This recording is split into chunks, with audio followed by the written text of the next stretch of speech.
O programa Quarta Dimensão, na TV Vila Velha, se empenha na recomposição da verdade, buscando consenso e não aceitação forçada. Permuta de salário por lavagem cerebral é algo inaceitável. Mercenários jamais angariaram plena credibilidade, pois as dúvidas em torno das suas intenções são inevitáveis.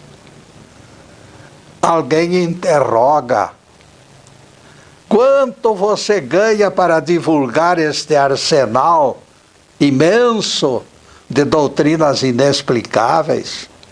Inexplicáveis para os próprios divulgadores. O apóstolo Paulo eliminou este aspecto suspeito, publicando absoluta renúncia às benesses atribuídas ao seu ministério. Todo mundo fala, nós temos direito, tudo bem. Paulo renunciou a esses direitos. Ele disse, com absoluta franqueza e sinceridade: a ninguém pedi prata nem ouro, estas minhas mãos me sustentaram, a mim e aos meus companheiros. Atos 20, versículos 33 e 34. Quem conhece a jornada de Paulo, sempre viajando para propagar a doutrina do Cristo, compara seu desapego com os atuais pregadores. O resultado da análise torna-se chocante quando tomamos conhecimento que ele pagava também as despesas dos próprios acompanhantes. Ficamos ainda mais surpresos quando descobrimos que o apóstolo fabricava tendas como operário e conseguia remuneração temporária aonde ele chegasse. Para os outros pregadores da sua equipe, era mais difícil. Por isso, Paulo assumira os encargos também dos companheiros. O tema de hoje será: virtude sem sal, sabor se vai. Num penhasco, à beira da Baía de Jersey, não faz muito tempo, ainda estava lá um velho banco coberto de musgo. Viajante ilustre visitou o recanto histórico e escreveu algumas linhas sobre aquela sagrada relíquia. Victor Hugo, o grande Victor Hugo, no exílio, doente e solitário, sentava naquele banco todas as tardes, cumprindo um estranho ritual. O rosto do velho, ultrajado pela sua bem-amada França, assumia expressões diferenciadas. A dureza e severidade que marcavam seu rosto na chegada, pouco a pouco se desfaziam, na proporção que se prolongavam as suas meditações. Na medida que Victor Hugo se recompunha naquele banco, seu semblante irradiava outro tipo de energia. Então ele se tornava mais parecido com semideus do que com a figura do velho. Ele se levantava e, como se fosse sacerdote numa cerimônia, erguia do chão pedra e a lançava nas águas do mar todos os dias. Depois deste ritual sagrado, Victor Hugo descia em silêncio e voltava para a hospedaria, onde a justiça o trancafiara. Garotinha que brincava por perto estranhou a cena insólita e ficou ainda mais curiosa quando lhe disseram que aquilo se repetia. Então ela se aproximou do velho Vitor Hugo e lhe perguntou: Senhor Hugo, por que atira estas pedras no mar? Depois de sorrir para desfazer a severidade do semblante, o gênio da literatura respondeu-lhe: não são pedras, filha. Trata-se da compaixão de mim mesmo que eu amarrei naquela pedra para que desapareça nas águas. O autor de um dos maiores romances de todos os tempos, Os Miseráveis, tinha todos os motivos para sentir pena de si mesmo, para se compadecer da sua figura torturada pela injustiça. Era a sua maneira de recusar a oferta que lhe faziam de admitir que se tornara vítima. Ele simplesmente rechaçava o apelido de coitadinho. Ele se recusava a entregar os pontos diante das perseguições. Não iria posar com o rosto seráfico de mártir, pleiteando a piedade dos algozes, não. O episódio das pedras simbólicas do exilado da ilha de Jersey atesta a recusa de Vitor Hugo em sentir compaixão de si mesmo. No seu livro Os Miseráveis, este gênio da literatura fez da compaixão pelos outros a vertente principal. As tintas com que ele pintou com palavras os quadros da miséria valeram como apelo para uma civilização solidária. Sentir compaixão pelos outros, todavia, não é o mesmo que se render ao complexo aviltante da piedade por nós mesmos. A primeira virtude é consagrada no Evangelho. A segunda é o grito do superego inflacionado de orgulho, clamando pela atenção do restante do universo. É Narciso reclamando salva de palmas. Diante do que considera indiferença injusta, a vítima da sociedade põe a boca no mundo, fazendo tudo para forçar o aparecimento do seu sofrimento. Esta figura defende sua condição de vítima com ardor. Eu sou uma vítima do destino. Será que os seres humanos perderam a capacidade de se entristecer? E é o grito de Narciso, tentando misturar sofrimento e formosura. Isto aí cansa minha beleza, diz ele, com clara intenção de aparecer. O mundo em torno se configurava a oficina completa de tortura, com palmatória e cama de pregos. Infelizmente, eu não poderia deixar de registrar que qualquer de nós carrega traços desses personagens mitológicos. Todos nós temos alguma coisa do Narciso. Vejam que transtornos triviais geram lamentações, pois não há de ver que o ônibus está atrasado e eu tenho compromisso no centro. Só acontecem estas coisas comigo, diz a figurinha.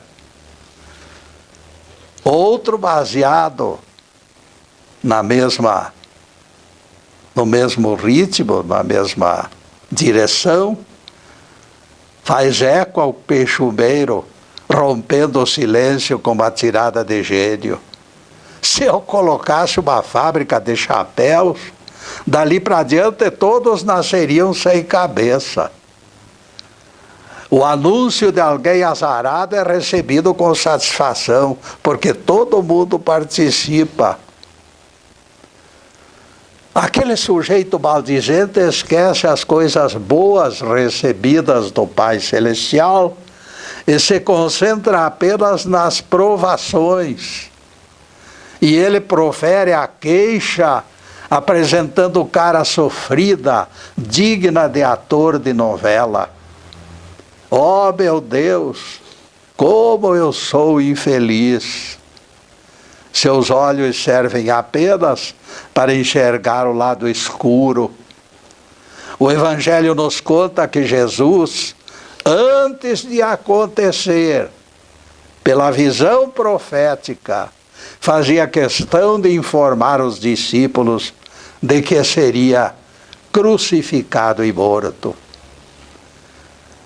Estaria o Nazareno emitindo sinais de compaixão pela sua triste figura de réu, execrado pelas multidões ingratas que pediriam sua morte na sexta-feira?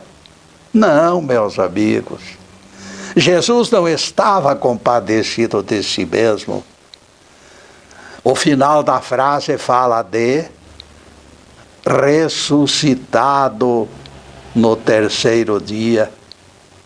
Jesus se mostrou aos discípulos que lhe era necessário seguir para Jerusalém e sofrer muitas coisas dos principais sacerdotes e ser morto e ressuscitado no terceiro dia.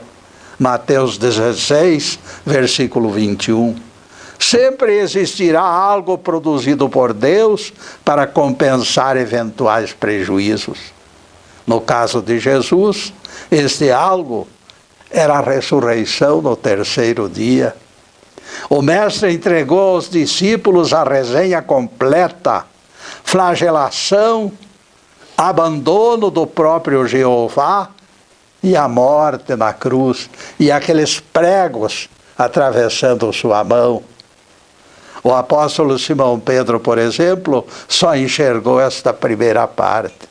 A ressurreição gloriosa ficou sem registro em sua mente. E neste ponto, caríssimos, nós vamos fazer a primeira interrupção do programa para os comerciais do canal. Mas é um instantinho só. Daqui a pouco estaremos de volta.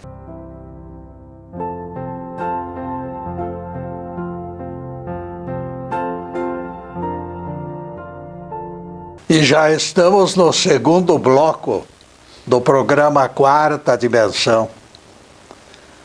A palestra Jesus ordenou trabalho no sábado continua campeã em termos de visualizações, justificando-se pelo seu conteúdo instrutivo. Valerá que você também assista este corajoso desabafo que esclarece dificuldades na interpretação das próprias Escrituras. Como tarefeiro solitário, estou satisfeito com as visualizações dos nossos quase 200 trabalhos que você encontra no YouTube. Afinal, milhares de amigos já nos prestigiaram com sua preciosa audiência e nós agradecemos com alegria.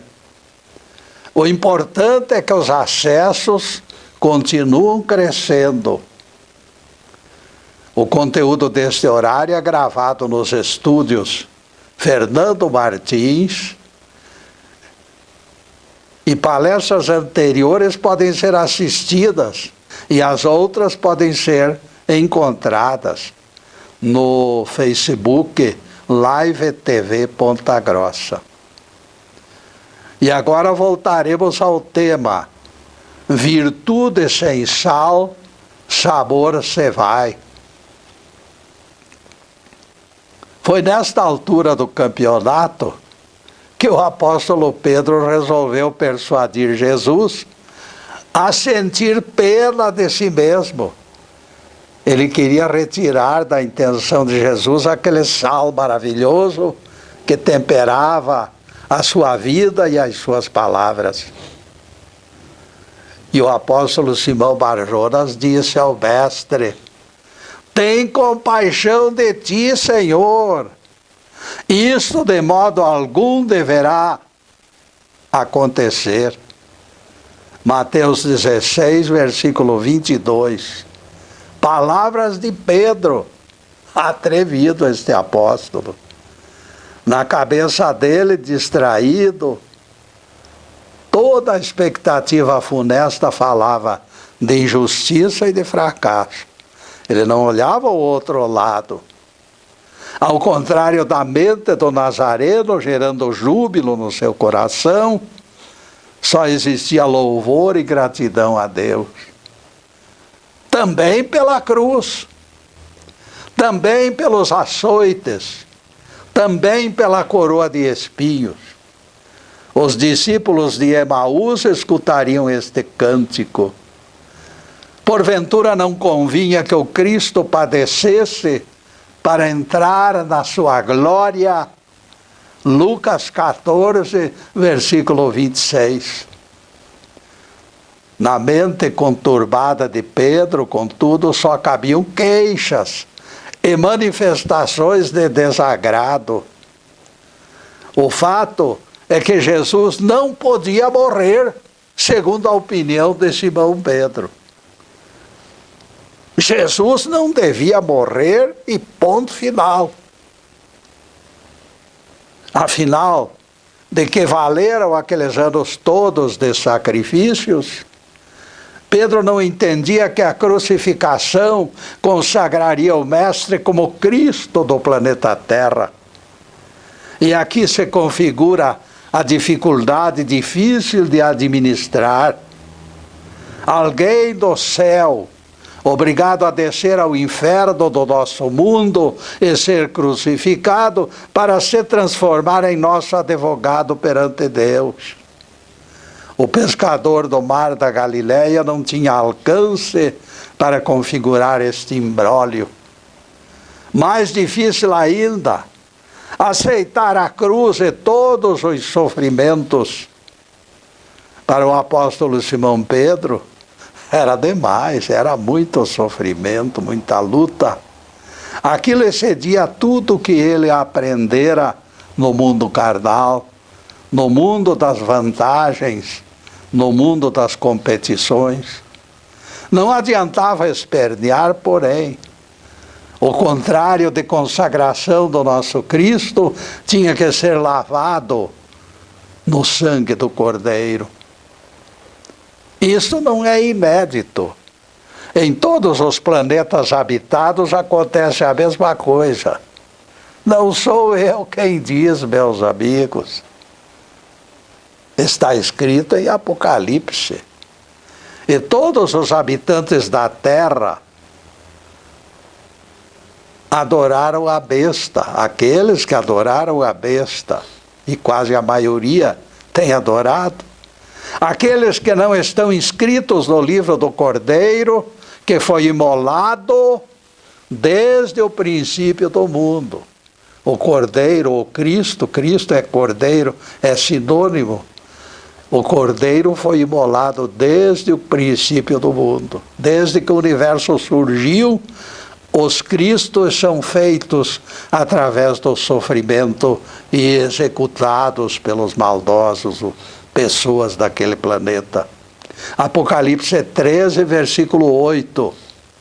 Fica claro que todos os filhos de Deus que alcançam o grau mais alto nos planetas habitados enfrentam o sacrifício como teste final. Desde que o universo é o universo, tem sido assim. A primeira criatura que atinge a perfeição em qualquer mundo habitado torna-se responsável pelos seus irmãos menores. É claro, o irmão mais velho tem que conduzir à escola aquele pequenino que ainda não tem capacidade para caminhar pelas ruas de uma cidade congestionada de carros. Entende-se, será necessária a perfeição sem jaça, onde não se encontre o menor resquício de pecado. Por isso Jesus foi o indicado. Esse espírito de escolta terá que se dispor ao martírio. No planeta Terra, Jesus foi esse cordeiro imolado. Nos outros, cada um tem um que foi escolhido também pelo mesmo Deus. Em cada planeta, pela pureza absoluta, alguém se torna o primogênito da raça. Este é o Cristo planetário. Por isso a Bíblia é clara, apontando o cordeiro imolado desde o princípio. A prisão da morte, porém, é transitória, pequenina. O episódio termina sempre pelo retorno do próprio corpo do Messias à vida plena. O corpo se torna complemento do espírito. É tão grande a sanidade desses espíritos que tomam o corpo físico, que aquele invólucro de carne se torna etéreo com a luz. O corpo do avatar termina se tornando bloco de luminosidade. Em todos os mundos, esse tem sido o processo de elevação de um planeta a um degrau superior. Pedro estava longe de raciocinar desta forma. Todavia, para ele o que valia era um corpo inteirinho, sem as incertezas daquele amanhã cheio de dúvidas. Não esqueçam que esse Simão Bar-Jonas foi aquele que negou 3 vezes o Mestre naquela madrugada de Jerusalém. O velho Pedro estava convicto de que era a sua obrigação abrir os olhos do Nazareno para que ele não alimentasse aquelas ideias de morte. Jesus era inocente e não deveria sofrer o menor arranhão. A ignomínia da cruz era injustificável para alguém que estava isento de pecado e só fizera o bem. Tem compaixão de ti, Senhor, exclamou Pedro. Isto de maneira alguma deverá te acontecer. Mateus 16, versículo 22. A resposta de Jesus é conhecida de todo mundo. A resposta dele foi: vá para trás, Satanás, pois tu és pedra de tropeço. A resposta do Mestre Divino deixa claro que ele jamais aceitaria o alvitre de alimentar compaixão por si mesmo. Era público e notório que esse sentimento bem humano não teria cabimento nas avançadas cogitações de um Cristo. E nós nos contabilizamos mais esta prova de que Jesus esqueceu o peso da cruz para se preocupar com o sofrimento das suas ovelhas. Valerá lembrarmos suas palavras dirigidas ao grupo de mulheres de Jerusalém que foram pranteá-lo no caminho do Gólgota. Numerosa multidão de povo o seguia, e também mulheres que batiam no peito e choravam. Voltando-se para elas, Jesus disse: não choreis por mim, filhas de Jerusalém, chorai antes por vós mesmas e pelos vossos filhos. Lucas 23, versículo 27 e 28. E o nosso rabi estava subindo a ladeira do Calvário e pediu às mulheres que não o pranteassem. E isto é um exemplo magnífico. Dali a pouco iriam pregá-lo na cruz. A longa espera da morte seria dolorosa, é claro. A sede, o sangue brotando das têmporas, a insuportável sensação de abandono, tudo isso era a soma do que aconteceria naquele monte inóspito. O condenado sabia disto, pois enxergava todos os lances do seu sofrimento. E neste ponto, caríssimos, nós vamos fazer mais uma pequena interrupção no programa para os comerciais do canal. Mas é um instantinho só. Daqui a pouco estaremos de volta. Obrigado.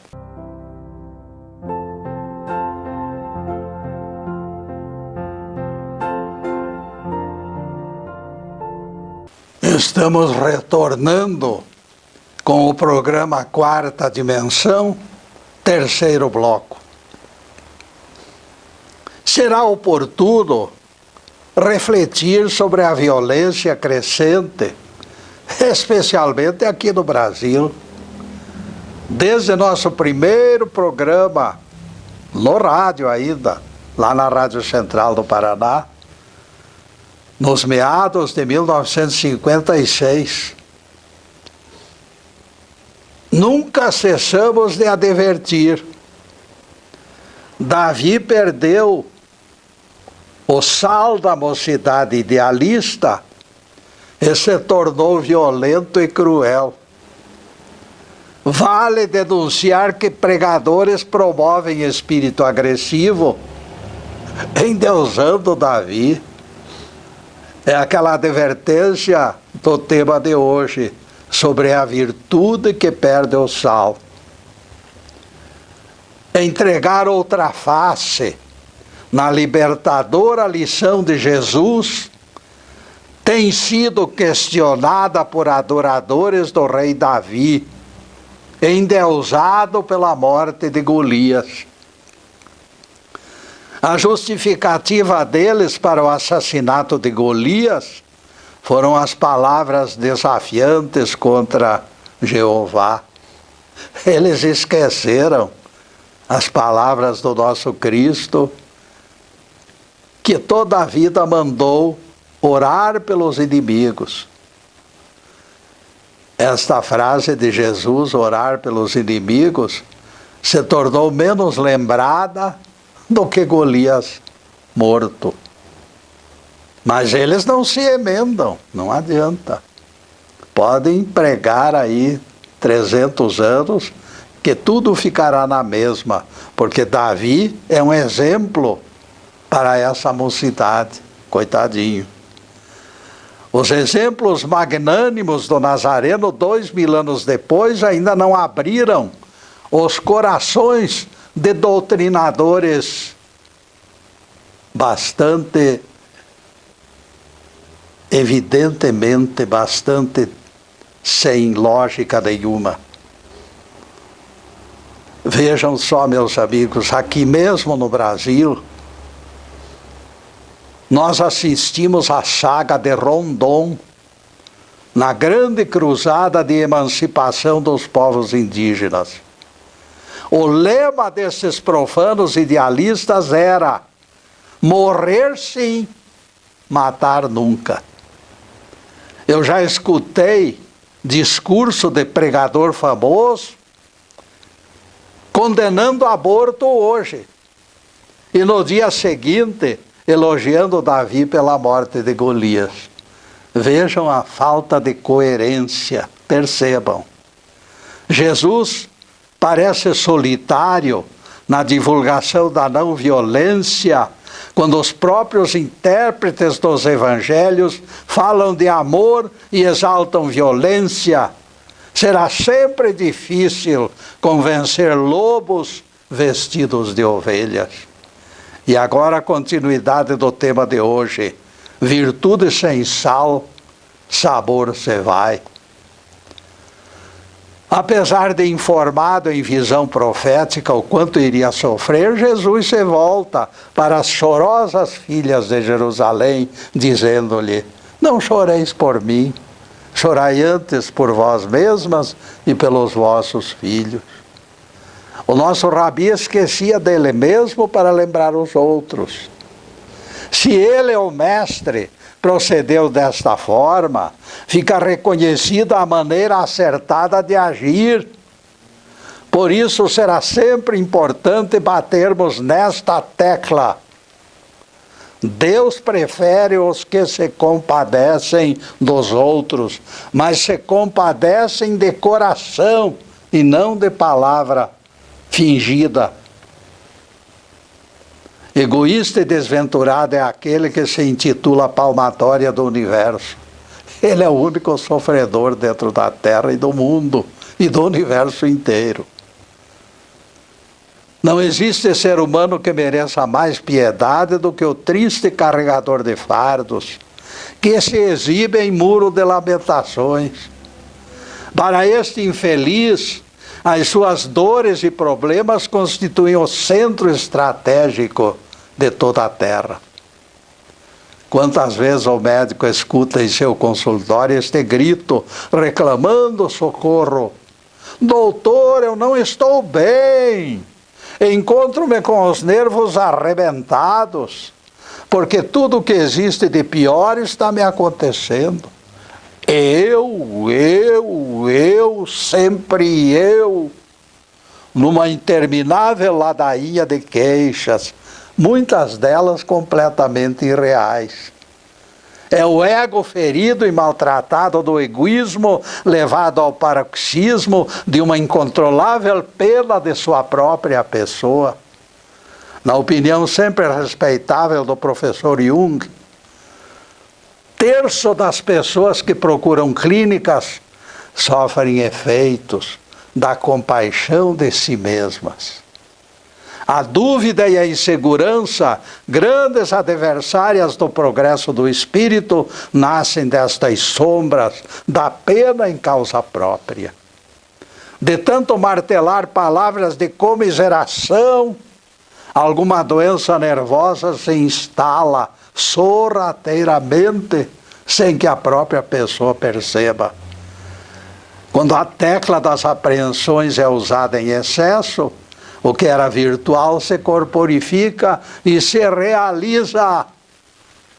Só poderemos subir, vencer e realizar quando levantarmos nossos pensamentos para além de nós mesmos, no rumo do infinito. Em qualquer espécie de atividade, o egoísmo dos maldizentes lhes fecha todas as portas. Só alcançaremos a plenitude da nossa estatura mental quando esquecermos as lamúrias e as nossas investidas contra o destino cruel. Em qualquer iniciativa desenvolvida, a intensidade das nossas queixas marcará a medida do êxito ou do fracasso.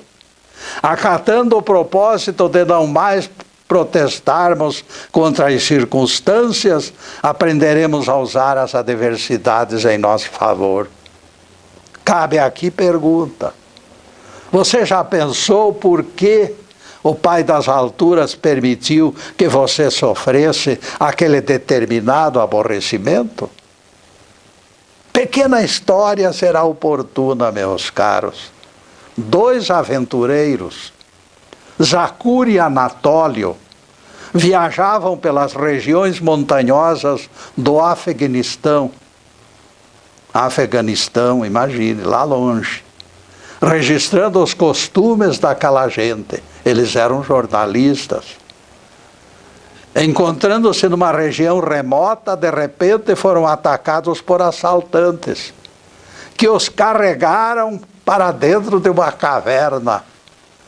Zacur e Anatólio exibiram pouca coisa nas sacolas. Algumas roupas, material de higiene e meia dúzia de ferramentas. Isto aí nem vale a pena tirar desses miseráveis, disse um dos assaltantes para o chefe. Mas o interlocutor voltou-se furioso contra ele. Nem por isso vamos deixá-los prosseguir viagem sem o pagamento do pedágio. Mas eles não têm dinheiro algum, chefe. São 2 vagabundos, sem eira nem beira. Para encurtar a história, o comandante da quadrilha, furioso, mandou cortar o dedo mindinho do Anatólio. Cortaram o dedo dele. Anatólio, meus caros, se afastou extremamente revoltado com a perda do dedinho. Você sempre disse que Deus ajuda. Se queixou ele para o amigo, mas Deus não fez nada para salvar o meu dedinho. Zacur nada respondeu, não tinha o que responder. Limitando-se a encarar o companheiro com evidente demonstração de censura. Eu sou mesmo um azarão, resmungou Anatólio, chorando de pena de si mesmo. Os dois amigos continuaram perambulando pela vasta região depois que o ferimento cicatrizou. Anatólio, todavia, parece que não estava atravessando fase boa. Suas queixas constantes afetavam a própria convivência daquela dupla desafortunada. Não demorou, e eles foram capturados pelos membros de uma seita religiosa que fazia sacrifícios humanos a um Deus. Deus lá, sei lá que nome tem esse Deus, mas era um Deus deles lá.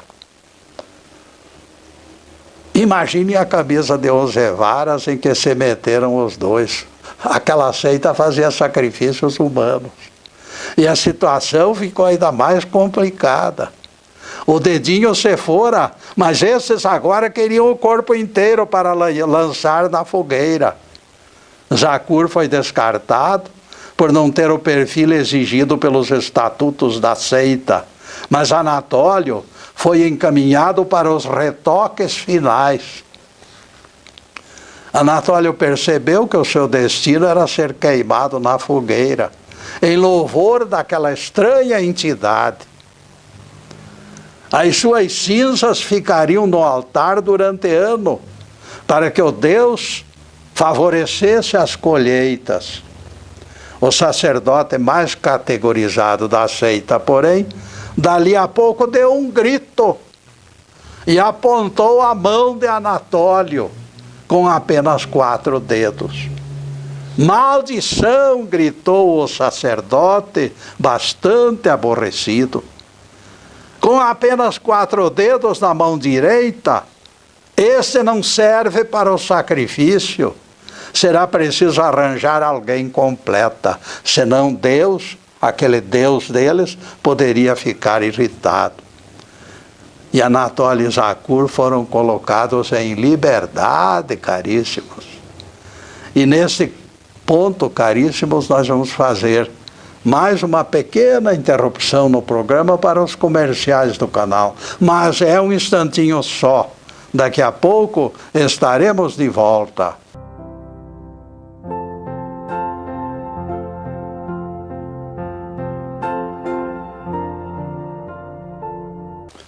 Passaremos agora ao último bloco do programa Quarta Dimensão.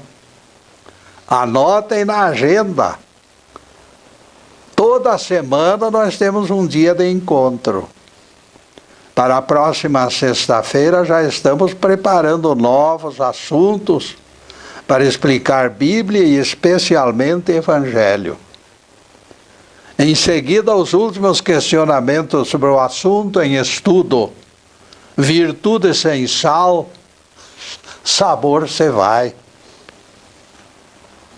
Quando já estava longe do perigo, Zacur lembrou o quanto seu amigo fora ingrato com o Deus dos judeus e dos cristãos. Anatólio, meu caro, disse Zacur, se Jeová impedisse o corte do seu dedinho, nesta altura, você já teria torrado naquela fogueira. Anatólio sorriu e, num gesto teatral, voltou as mãos para o céu e deixou escapar veemente pedido de perdão. Essa história mostra o quanto Deus é imprevisível e generoso. Meus caros amigos, precisamos considerar isto. Deus retém um bem aparente e de repente Deus concede uma graça muito maior. Essa história mostra um Deus bondoso, nosso Pai, como Jesus o interpretou, o apontou. Para Jesus, Deus é um Pai. Essa história mostra o quanto é maravilhoso o cristianismo, caríssimos, porque ele sempre está procurando nos socorrer nas dificuldades. No reino de Deus, meus amigos, tudo tem uma razão. tudo cumpre esquema. Todas as coisas representam a vontade soberana da divindade. Pequenos aborrecimentos, de repente, são recompensados com enormes benefícios. Quando Anatólio derramou lágrimas para lamentar o dedinho decepado e teve pena de si mesmo, ele jamais imaginaria o desfecho feliz. Algumas pessoas conhecem esta provisão inesgotável e aceitam as aflições com estoica naturalidade. O famoso escritor inglês A.J. Cronin nos revela a experiência de piloto de Spitfire, que foi abatido na Batalha da Grã-Bretanha. As consequências foram nefastas. 2 pernas quebradas, fratura de crânio e também o corte do nervo óptico. E ele ficou imobilizado e completamente cego. Tudo isto. Diz A.J. Cronin que, passada a guerra, ele foi visitá-lo, esperando encontrar ruína humana intratável numa cadeira de rodas e se maldizendo. A surpresa do escritor A.J. Cronin foi enorme. Encontrei-o apoiado em muletas, numa mesa alta, manuseando blocos de madeira e mapas, escreveu Cronin. Ele me recebeu sorridente, dizendo: já não posso mais pilotar aviões, mas ainda é possível colaborar na construção de casas, porque eu sou engenheiro. Por incrível que pareça, aquele mutilado de guerra se tornou um dos primeiros arquitetos da Inglaterra. Vejam só, que coisa maravilhosa. Pessoas com esta têmpera não formam filas enormes, é verdade. Não formam filas enormes, são poucos. Mas eles existem, e isso é importante. Eles aparecem como remédios homeopáticos servidos em conta-gotas. De vez em quando despontam tais gigantes pela vontade de Deus, e são homens e mulheres reais, de carne e osso. Ninguém pensa que são anjos. Eles às vezes até são neurastênicos. Helen Keller, cega e muda, surda e muda. Ela era cega, surda e muda, tudo ao mesmo tempo. Pois saibam que essa extraordinária mulher ditava conferências pelo mundo inteiro através da secretária. Ela corria mundo, espalhando a verdade, espalhando consolo, espalhando uma mensagem cristã. Foi ela quem disse esta frase maravilhosa: eu me queixava dos meus sapatos, até o dia em que conheci alguém que não tinha pés. Por essas palavras dá para percebermos que aquela mulher indômita não se entregava ao fascínio de se fazer de vítima, de ser chamada de coitadinha.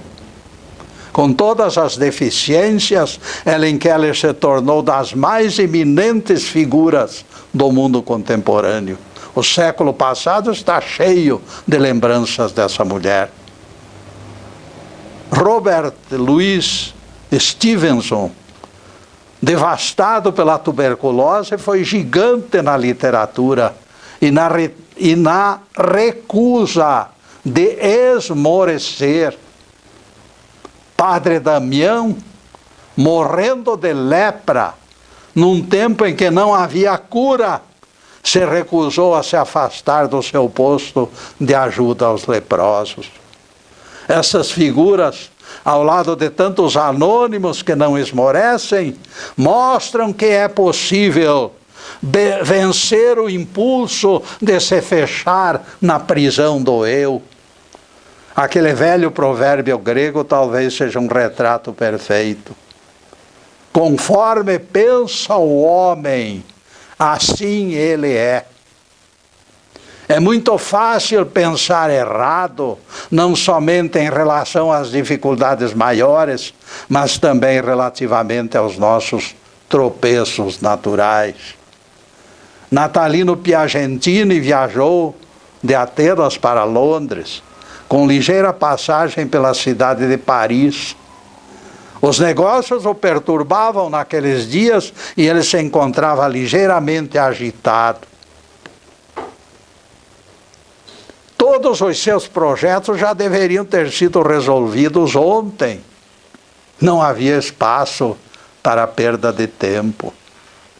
Foi com alívio, portanto, que ele acolheu a sugestão do Dr. Donato Galvez, companheiro de viagem, para se hospedar no centro da capital francesa.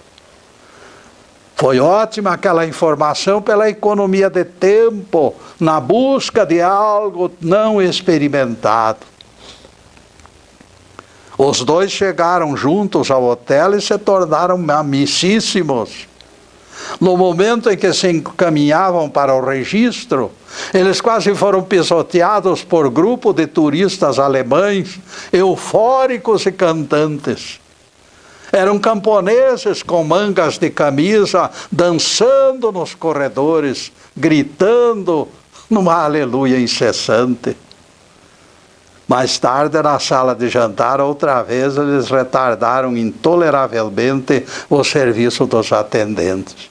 Aquela turma de alemães, vou te dizer, parecia 2 elefantes caminhando dentro do hotel. Era um grupo exuberante, ruidoso, barulhento e incômodo. Eu não aguentava mais aquela pantomima, exclamou Natalino com raiva, se encaminhando para a gerência do hotel. Vou denunciá-los. O doutor Donato deteve o amigo no corredor. Sorridente lhe disse: meu caro, por favor, não faça isto. Não prejudique aqueles nossos amigos. Natalino Piagentini ficou indeciso entre a raiva e o apelo do amigo. Meu caro, disse o doutor Donato, esta boa gente esteve sob o jugo de Hitler durante tanto tempo. Não é maravilhoso vê-los divertindo depois de tanto sofrimento? Natalino diria algum tempo depois: aquele meu amigo doutor estava pensando certo. E eu senti vergonha da minha reação preconceituosa e cruel. É assim a vida, meus caros. Nós devemos aguçar as rodas dos nossos pensamentos pelos freios morais da solidariedade, que enxerga todo mundo como irmão. Jamais gozaremos paz enquanto vivermos ouriçados e acuados como feras, se digladiando. Valerá pensarmos desta maneira: louvado seja Deus. Que o Senhor nos abençoe e nos guarde. Que o Senhor faça resplandecer o seu rosto sobre nós e tenha misericórdia de nós. Que o Senhor sobre nós levante o seu rosto e nos dê a paz. Louvado seja o nosso querido Deus Pai. Louvado seja o santo nome de Jesus, o nosso Cristo. Obrigado, Deus. Obrigado, Jesus. E para vocês, caríssimos, além desta câmera, nós, neste momento, estamos vibrando a Deus que possa derramar bênçãos sobre todos. Bênçãos de prosperidade, de harmonia, de saúde, de paz, de conforto espiritual, de tudo que é bom, mas acima de tudo, que seja colocado no coração de todos o amor, porque amor é a relação maior do homem com o seu Pai Celestial. Muito obrigado, meus amigos, e boa noite.